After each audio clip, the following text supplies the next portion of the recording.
হরে কৃষ্ণ। আমাদের ভেতরে যে সংসার ভরে আছে সেই তাকেই ভেতর থেকে ভাগাতে হবে। তখন পরমাত্মা সেইখানে নিজেই প্রকট হয়ে যাবে।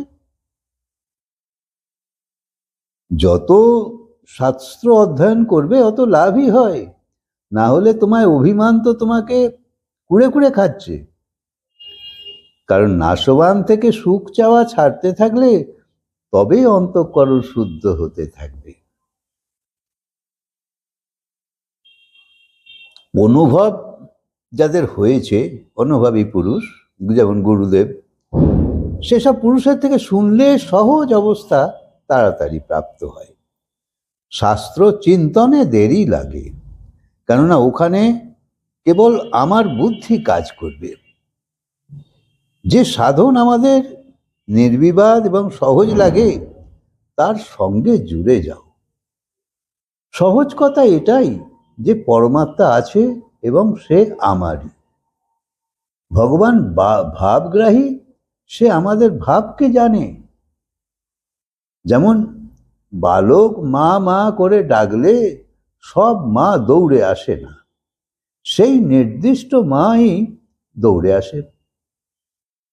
তাই যে ভগবান পরায়ণ হয়ে যায়, ভগবানও তার পরায়ণ হয়ে যায়। আমরা সংসারের জন্য কাঁদি, তাই দুঃখী হই, আর ভগবানের জন্য কাঁদলে আর দুঃখী থাকবে না। এটাই তো মজা।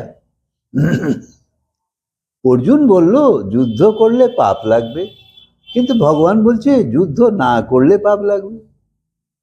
অর্থাৎ পাপ রাগ দেশে ভরে আছে, ক্রিয়ায় তো নয়। সাধক ভাবে আমার বৃত্তি তো একরকম থাকে না, আসলে বৃত্তি কারুরই এক সমান থাকে না। সাধকের কাজই হলো বৃত্তি থেকে নিজেকে আলাদা অনুভব করা।